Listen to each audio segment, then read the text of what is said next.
Yeah, thank you. She's our new community economic Oh, yeah, development I mentioned just the other day. Yes, you did. Yeah, she'll be working on tourism Chester initiatives, arts, culture, recreation strategy, as well as Parade Square beautification projects, some of the position recruitment and retention work as well. So you're in New Ross then? Yes, I live in Ross, yeah. Yeah. Where'd you live before then? In Halifax, In Halifax. but I've been in Ross for over, probably pushing 20 years now. Oh, that's a long time. Oh. Yeah. Oh, you should be nearly a New Rosser by now. Oh, not yet. Not I've yet. been adopted. Yeah. She is a new Rosser, yes. I married it. Yes. Yeah. Do we want to introduce ourselves? Or, Alan Weber, we met, yeah. More now. I'm Floyd Chapman, the councillor down in the Harvard area. No. Sharon Church, I'm the councillor for Marriott's Cove, Windsor Road area. Thanks to meet And you. Della Asif, councillor for District 5, beautiful District 5. From Gull River Bridge to Martin's River Bridge, including Beach Hill.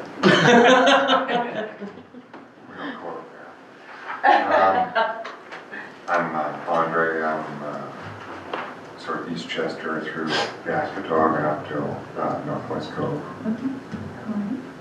Derek Wells, Chester, part of the Commons as well, and home of the Parade Square that we're going to be talking about. Very good. We'll be chatting later. We will. Very good. Morning, Tina. Yes, you guys know each other. You guys have all met. I know all them over there.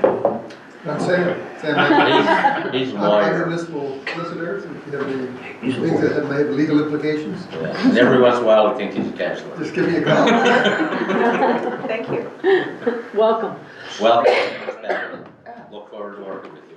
Thank you very much. We're getting better. We don't ask any of these silly questions anymore. No, lads. If he's a new Not allowed Rosser, to. new Rosser, we must know a lot of the answers. My husband knows everybody, so. Yeah.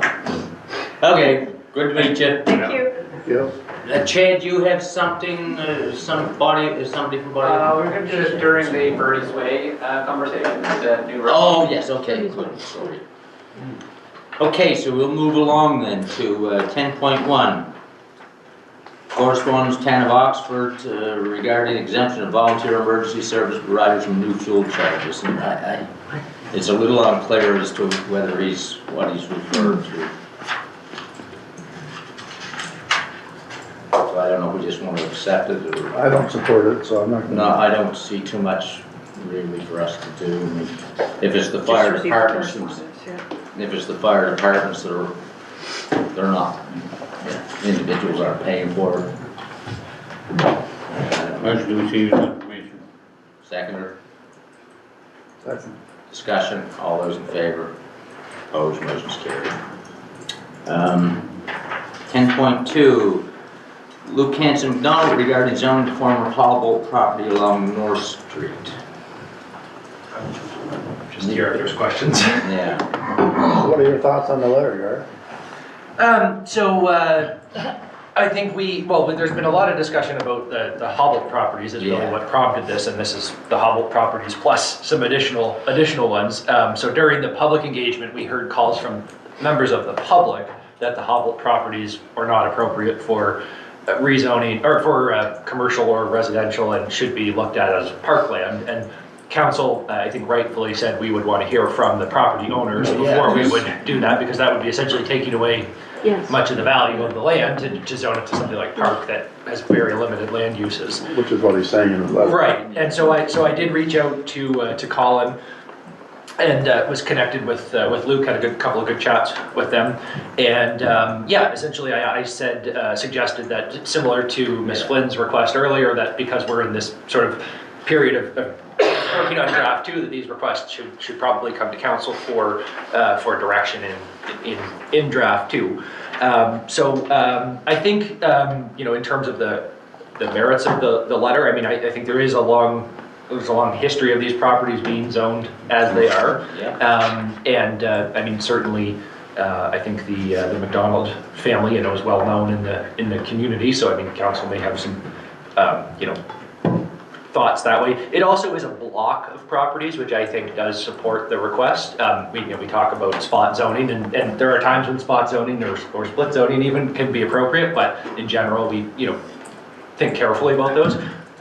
this is a pretty significant, block of property, so I think we avoid that argument. I think there could be a case to be made that the commercial uses are appropriate there. I think we should leave it alone. So, Well, I mean, for us to turn it into parkland, it doesn't belong to us. well, so just to be clear, so the parkland was something that we heard from members of the Yeah. public, so that came back into what we heard report. What we've actually proposed, if you can just go to the map on the next page, it shows the current and the proposed. So at the top, it's highway commercial, and below, what staff had proposed originally was to make it the residential 4 zone.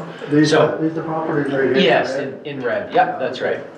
So just to be clear, we're not proposing to make it park unless we No. had further direction to No. do that. We had been proposing to go to residential, and the request here is to basically not go to residential and keep it Just as leave it highway as commercial. is. Yeah, exactly. And I agree with you. Yeah, I agree with that. I agree with that as well. Yeah.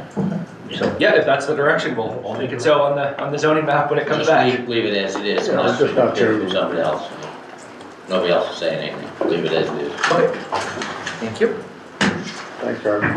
These are 60,000. Okay, 11.1, infrastructure and operations, solid waste, pulp drop-off, sandblasting, painting, tender work. Good morning. Morning. I was here just back in July, looking for some extra dollars for the public drop-off and hazardous waste sandblasting and painting project. At that time, you did award or allowed me to amend the budget for $100,000. Recently, we put this work out to tender to do the sandblasting and painting. And it came back in, and we would like to have this awarded. So it's recommended that the Municipality of Chester award the public drop-off renovation to LGG Contracting in the amount of $88,000 excluding HST. And as said in the document, it will come out of our operating revenue, which is funded from Valley Waste contributions. So it's well in our budget. Less than we did and way less than the other guy. Yeah. Derek has a question. I do. Of course. Of course. Why do you think there's such a discrepancy in the two tenders? I mean, Why? yeah. That's, I wouldn't probably say on camera, I guess, but I just don't, I think it's just two different types of companies doing different types of work, maybe one does bigger work and bid the project. I don't know, and Andre, maybe you can tell me. Yes. They want to make more money. It's what's known in the industry as a PFO bid. That when you have enough work, but you'll take it if you're gonna Get it make a ton of money, you'll do it, you'll stretch your resources and make it happen. Very well put. But, but you don't really need it or want it. Well, we can't get the If it's job lucrative done. enough, you'll do it. Yes, there's no question in my mind that this Yeah. company isn't qualified or anything like that, no. okay, no, just look, It thank you does for look that good. explanation. 3 times. So Yeah. we're just looking Thank to you. award the contract to these guys, which is less than we budgeted. I'll make a motion to approve today's recommendation. Seconder, Second. discussion, all those in favor? Opposed, motion's carried. Thank you. Have a great Christmas and a Happy New Year. Yes. Same to you. Thank you. One contract. Okay, community development recreation, new road name. You've been here a while, Elizabeth. Yeah, we have a new road name in Windsor Road. The road name is Birdie's Way. No objections from the fire department or public works, and it's a unique road name in Nova Scotia. Birdie's Way, yeah. Birdie's well, I Where don't know. is this? Yeah. Did you see the map at the last page I'm there? just trying to figure out exactly where it is on the ground. Is the one coming up off the Highway 14, isn't it? On Highway 14, right there in red. Yeah. Is it Oh, there? yes. It's on the. It's an existing driveway. Yeah, it's an Oh, existing that's driveway. road at the new What? development It's of it's Bonnie the Lee. existing driveway that currently serves one residence and one of our work areas with the addition of the new home. So because it will have more than 2 civic addresses, it's now going to have 3. How'd you come up with the It name? needed to be named. Alberta. Birdie's Way, well, we had a public consultation, we put it out there for people to make submissions.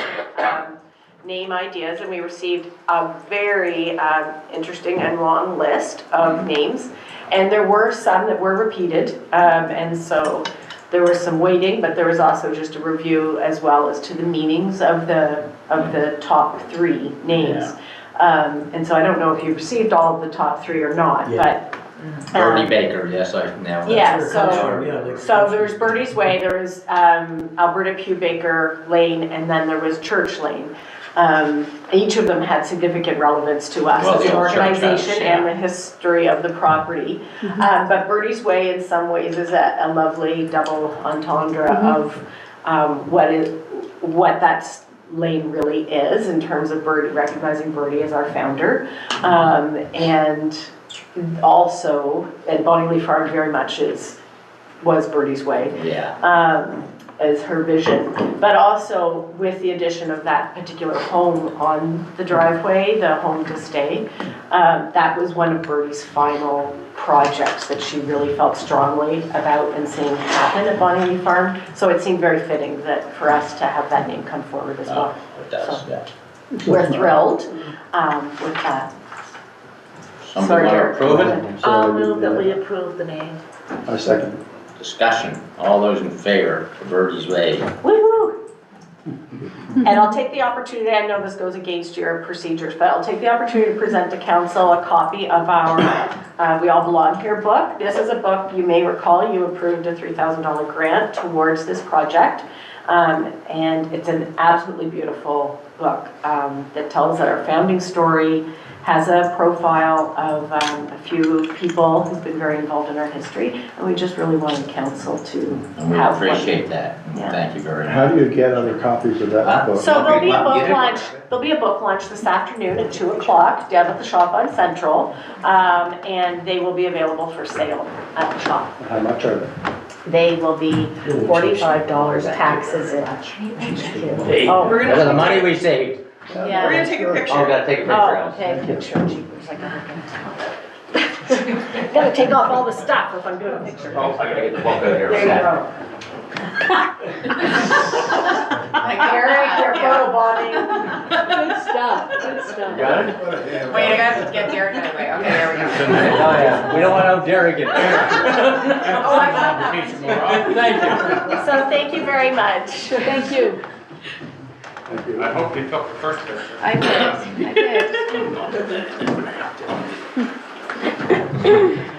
Sharon, you should have been in that picture. Okay.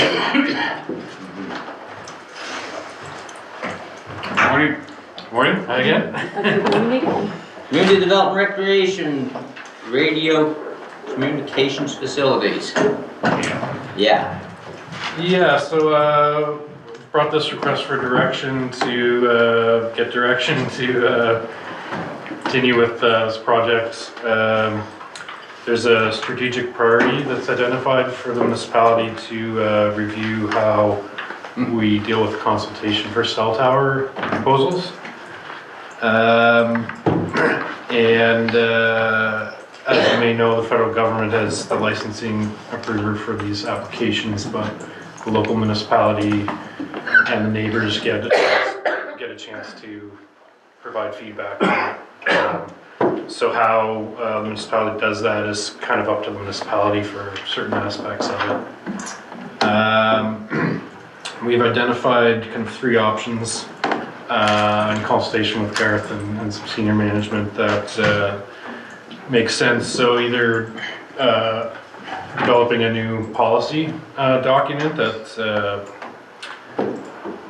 has the policies for these consultations.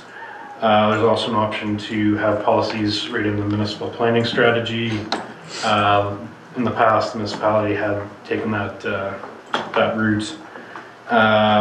Both of those options would require staff time. That is now currently we partner with CRINS, the Canadian. Yeah. I'm not sure what it all is. Information network. Yeah, so I guess that's where the strategic priority kind of came from. So CRINS does Much luck with them, though, the. have we?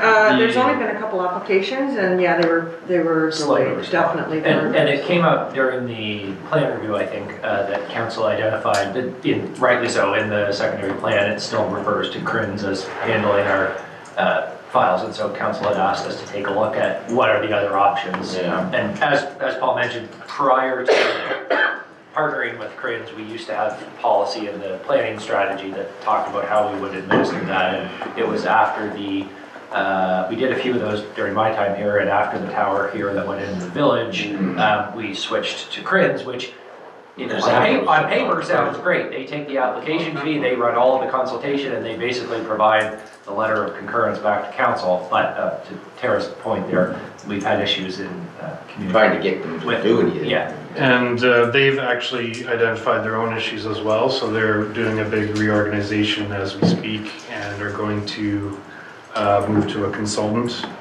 So there'll be some changes there, there'll probably more fees and things like that. But they've said, you know, we're not operating optimally, it's hard to staff. What works the best for you guys? So. Yeah, do you think it's worth a staff report and all that, Jed?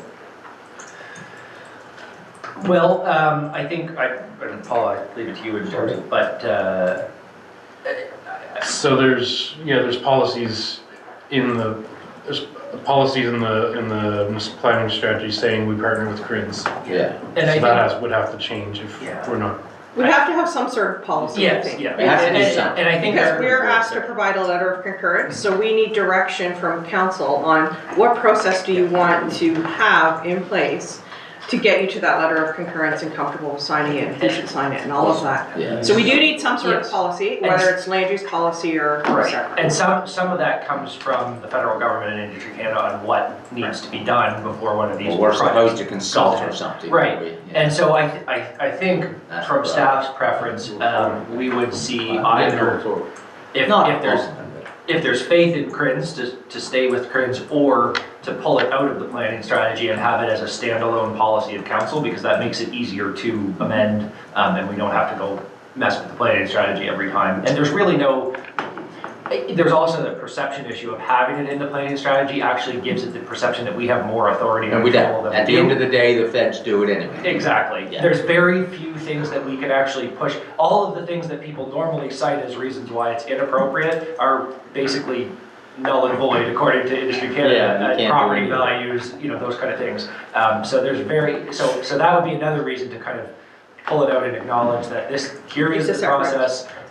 There's also, Paul's done some really good research looking at how other municipalities do things, and similar to kind of what CRINs provides for us, we can write the policy in a way that the proponent is required to do the engagement and provide that information to us. So I think, again, that would be our preference, is preload that work on the person who makes Excel the or task. Link or whatever, and then to minimize the staff time and the council time. That makes sense. And just for clarity, is CRINs has the protocol that we use, so we're using their policies essentially right now. Only we're gonna pass that off to the person who wants to put the tower in and make them do it and give it to us.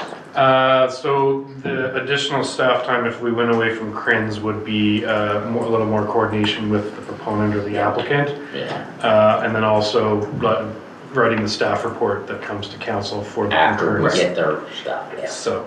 Does that sound reasonable to people? That's what we want, no more CRINs. Yeah. We'll just let them bring down their report with their consultation information.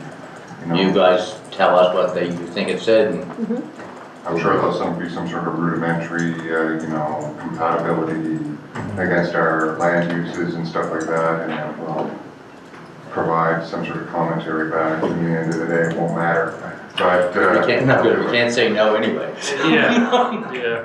And we would, of course, bring the policy back to council for consideration once it's created. Okay, and then there also is some other decisions like what the distance is to neighbors that you need to send the package to. Do you make public information meetings mandatory or not, and signage and fees? So there are some things that would. I think that we want to need your direction. The minimum as possible, whatever the minimum standards that you see out there, and amongst our, as we like to do, our jurisdictional scan. because I think we need to send a message to the public is that we don't make the decision. Yeah. Like, if you want to rage against this, call your culvert permit. So I guess. Make it as simple as you can. Okay, so we'll go the policy, separate policy route is. Yep. And then we'll bring the draft back with some of those options for distances and that kind of thing. Yeah. Great. Yeah, so on the one hand, nobody wants the towers, and on the other hand, everybody We need complains coverage, because yeah. they don't have good cell service. Yeah. And most importantly, it's not up to us. Yeah, that's right, we can't deal with it. It makes you cringe. Okay, I guess you guys are probably Terrible. floodplain mapping? That would be me. Yep. I'll slide over here, I guess. Geez, Walter, stop calling me. Yeah, it's a busy week.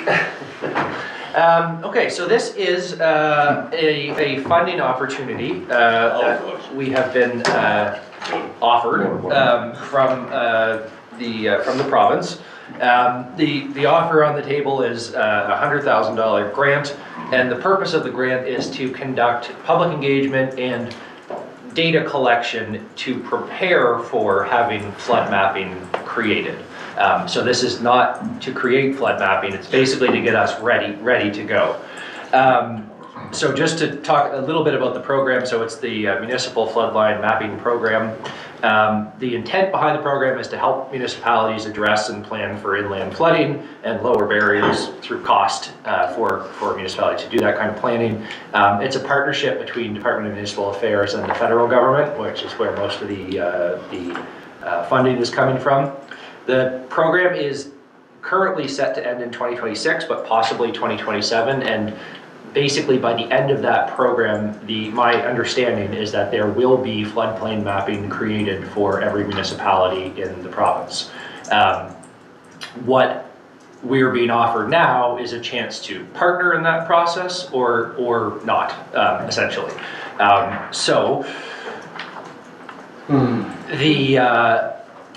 Like I said, this would be an opportunity for us to take this grant and hire a consultant to do some of the public engagement that's going to be required, as well as some of the data collection. What we see this as, and I've got a couple of slides to talk about sort of what if we do it now or what if we wait. So actually, I guess if we just flip to the next one. So this is a map of the program. And you'll see different municipalities by color are grouped there. So essentially, you can see the South Shore region in light blue. We are in the final group of municipalities going through this work. So the province, Department of Municipal Affairs, has partnered with many other municipalities, and they're in various stages of going through this. So I did want that clarification, like, are we the first, or are we, and we're towards the end, basically. Us and HRM, South Shore and HRM are the last group that they're looking to do. Why this matters to us, there are 6 statements of provincial interest. The one in this case that matters to us is flood risk areas, and where applicable, municipalities have to have their planning documents conform with those statements of interest. Currently, the flood risk areas, there's only 5 that are listed, and none of those are in Municipality of Chester, so we don't have to have anything in our plan right now to address inland flooding. But the way the statement's written, once knowledge is available, then you do have to address it in your planning documents. And our understanding is that by the end of 2026 or 2027, we'll be essentially given that mapping, and then it will be incumbent on us to respond and put in regulations, basically, in order to comply with that. So the offer now, like you said, is $100,000, and we would need to have that agreement in place by 2024, and the funds spent in fiscal 2025. So it costs us nothing?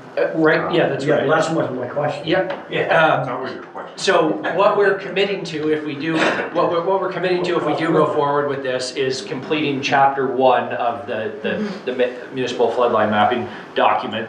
And essentially the high level bullet points there would be internal data collection, like finding asset management data and zoning data and all those kind of collecting that data, and then doing public engagement with the public, engaging First Nations, and then identifying gaps in the data. So we've got all this data, what don't we have? What don't we have? There's no rain flow gauge or flow gauge in Gold River, so we might need to go actually, and that's where this money is intended to help get consultants to go collect rainfall data or collect flow data, those kind of things to fill it in and get us to a point that the next step, which would be actually to do the mapping, could be done.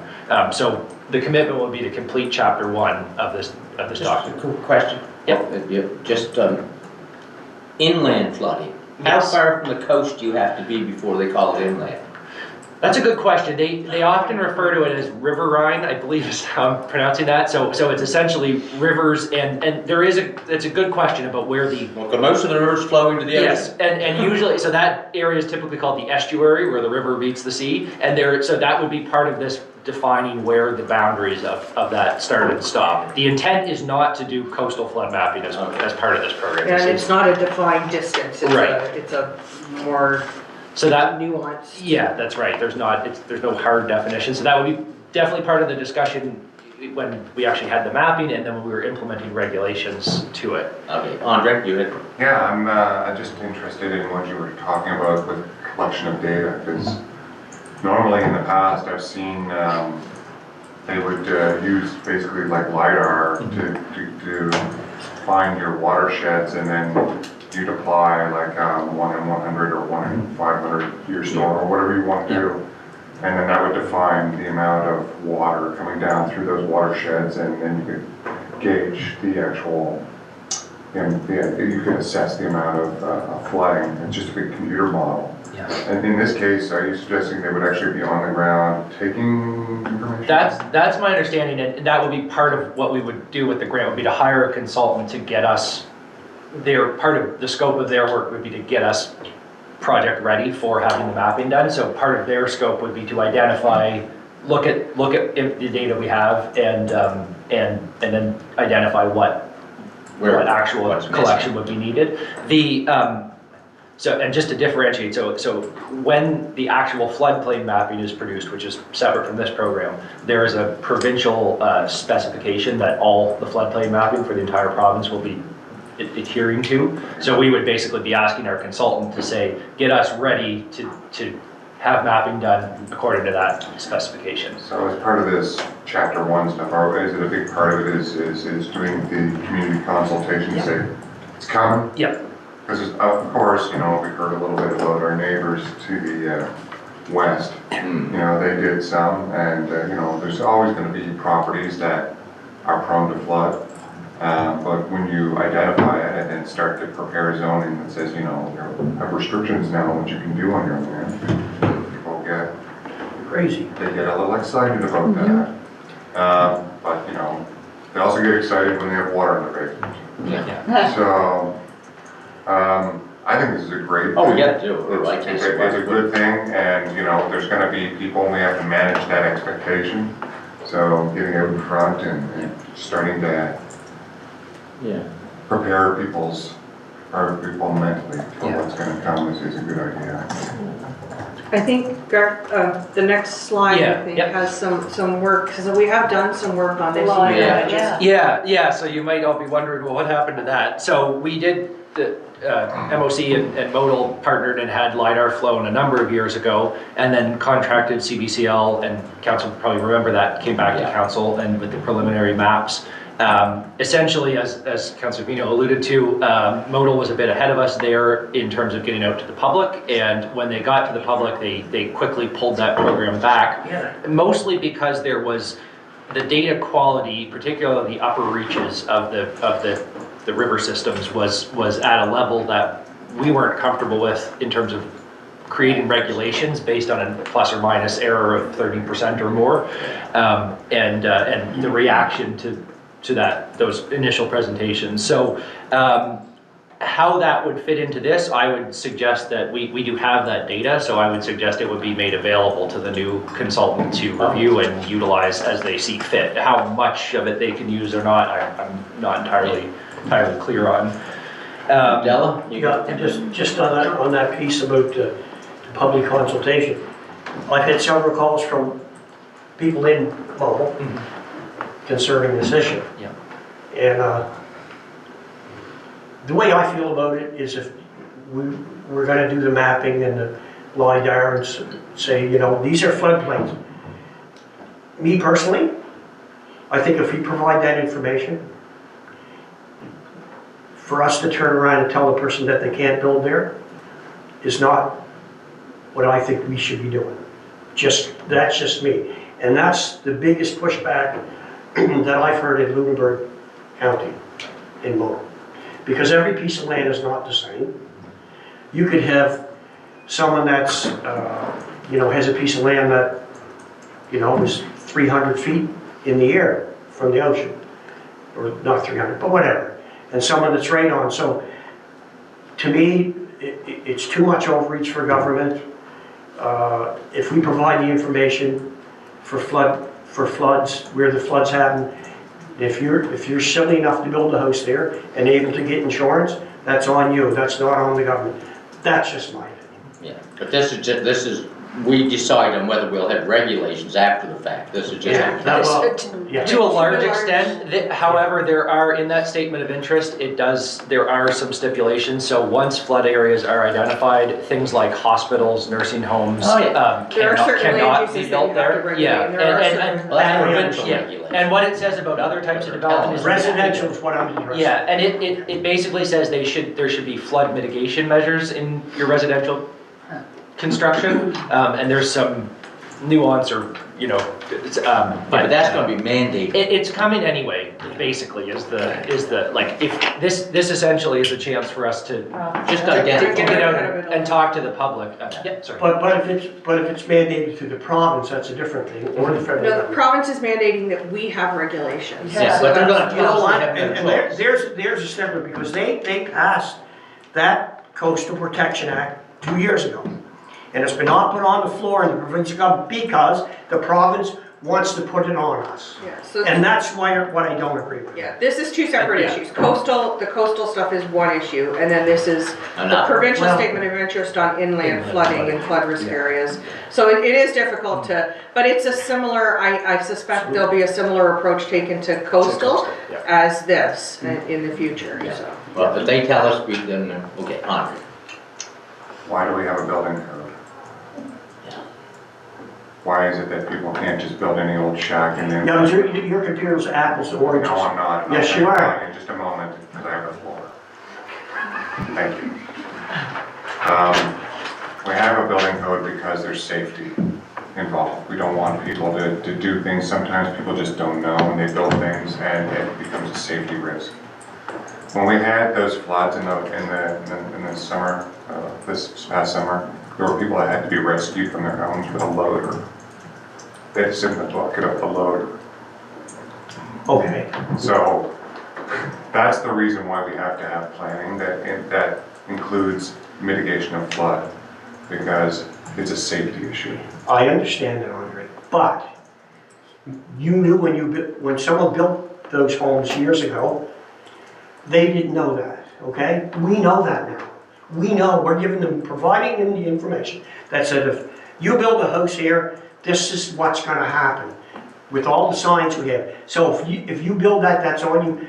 My whole trouble is government has their hands into too much stuff that we don't need to be in. I don't like to be telling people what to do with their land, especially on the coast, because that's on them. If I have a piece of land that's 200 by 200, and I want to build a house that's on the coast, that's up to me. Not to the government to say, well, if your house goes into the ocean, we're going to bail you out. No. Anyway. Okay, Andre, and then I know that Derek wanted to chime in, but also to say, Couldn't not help. everybody makes as sound decisions as you do. And that's why we have regulation, is to protect people from themselves, and sometimes we have. That's a silly argument. And no, it's not. That's why almost every regulation we have, if it's a speed limit or a building Drinking and code or driving. anything, it's like, should I tell people they can't drive a certain speed, or should they go faster, or whatever, I can control it, because it impacts themselves and it impacts others. And if they build a house that's in a flood area, they might sell that house, and the person that buys it doesn't even realize. Well, that's on them.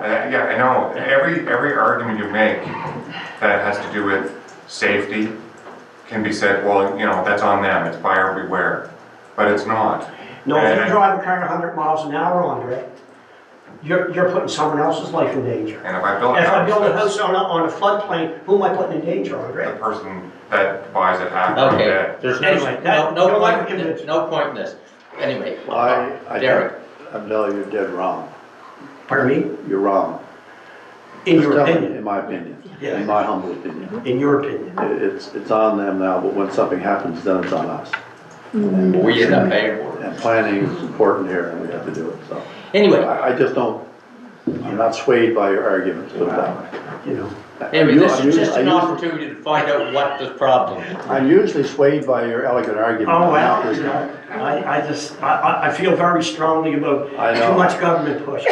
And some people feel very strongly on the other side, I so, know, absolutely. just so you know. We can agree to disagree. Just so you know, just silence is not gonna be, mean we agree. So- This is just to get the information for ourselves. Right, and this, If and the the whole. province tells us we have no choice but to put regulations in place, So be it, then yeah. we don't have any choice. We'll have to deal with that when we get there. Humanity. And the hope here is exactly that, by getting out ahead of it, and the intent with the public engagement is to say, yes, regulations are coming, but it's also to get that local knowledge and input from people, and I think that was part of the problem, and nothing against modal, I'm sure it would have been the same if we'd gone out with it, but people they couldn't imagine 15 feet of water in a place that they'd never seen, Yes. you know, more than 2 feet of water, that kind of thing. And the hope is that if our consultant that we hire here will do this engagement and actually not just, Talk to it's people not, about it's not like it's not a farce or anything, but actually tell them and get that input too, and some of that information will go back into the model ultimately. So the hope is that if the regulations come eventually, people will be at least aware of them, understand where they came from, and feel that they had some input in it, rather than just, here it is, you You know, I'm know. glad we had Modal do it first, because if we had jumped in like they did with the public consultation, it'd have been trouble. Particularly, I think, with that piece of Andre? work. But I'll just say this about that, you know, just going in on a project and then you have bad feedback and then just killing the project is probably not a good approach. To me, like, there's countermeasures, so like, let's say, you know, it's inaccurate, then fix the inaccuracies.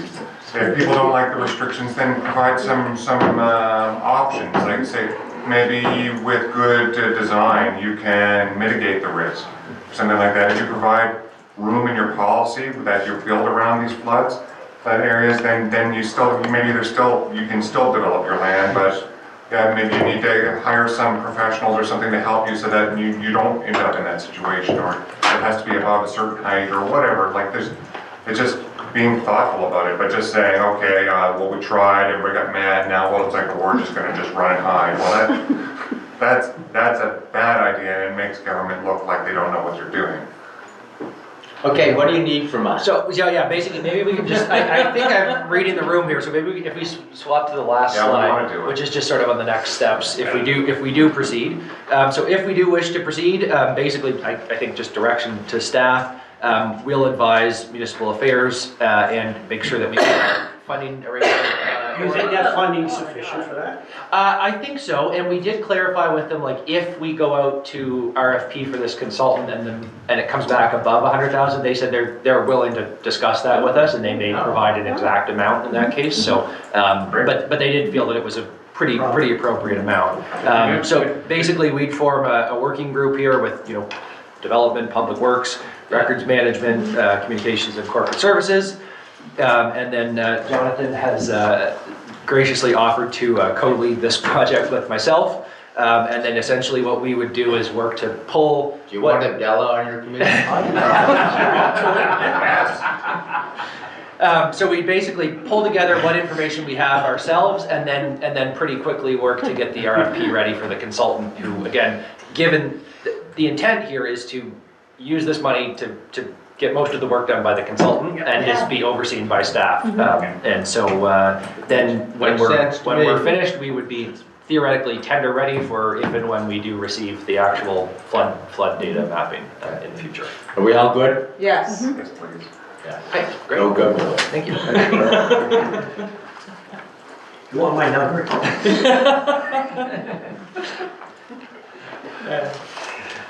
Okay.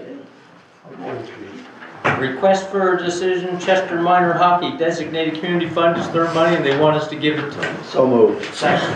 Discussion? All those in favor? Opposed? Motion carried. Great job, Chad. Well, really, it doesn't look sound very complicated to me. Tina, Yeah. you so- have a yeah. district grant. Yeah, so after Second motion. agenda item 11.4 on municipal flood line mapping program, this might be tame, might not be. So yeah, district council grant I received 2 weeks ago after our last council meeting, and I did not bring it forward last week to get included in the agenda, so that was on me. So I'm just including it today for you, and you've got a paper copy in front of you. Somebody, I'll move that unless you're gonna move it. I'll move that. Second. discussion? All those in favor? Opposed? Motion's carried. To the very best of my knowledge, that's the end of the agenda. Oh. I have just We haven't got a wrap. I could add. Oh, Well, Okay. Either can or can't, you say no, Yes. that's fine. Can I talk to you? go for it, as long as it's easy. Well, it's the pilot project in Harvard's on the signage. It's almost in 2 years. And I know it was a pilot project, and I accepted that when it happened, and I knew there was gonna be issues, and I was more than willing to accept them, I'm still in. But I think it's time that we put some of them to bid. Like I said, it's been almost 2 years. Some of the signs are still up, and some of them, there was some good choices made. We relocated them, we gotta remove them. Some of them are still looking at an angle like that. I don't know. I know I got calls from some of the people put them there and tell them that they're a disgrace to the community, they need to be straightened. I guess I'd just like a report back. I'm not asking on how we're gonna fix those issues, and are they gonna be done sometime before spring? Because the people that have bought into the program and need the signage are starting to become quite impatient. And I don't blame them. It's not gonna help with the next pilot project. No, it's not. I just think we need to get this done. He wants to know what's happening and when it's gonna be done right. Bring a report back, yeah. Okay. Maybe at the same time, we can get a report on exit 7 and 8. I don't know, I just, We can give an update, yeah. I mean, I believe this project in Hubbard was a good learning curve, I really do. I think we need to learn from it, and I certainly would have no problem finding the issues. Yep. Staff knows a lot of the issues, and they were growing pains, and they're getting just to the point that they have to be resolved. Okay, so she's gonna bring us a report. Motion to adjourn. So, Second. Discussion, all those in favor? Opposed? Motion's carried. Now we have to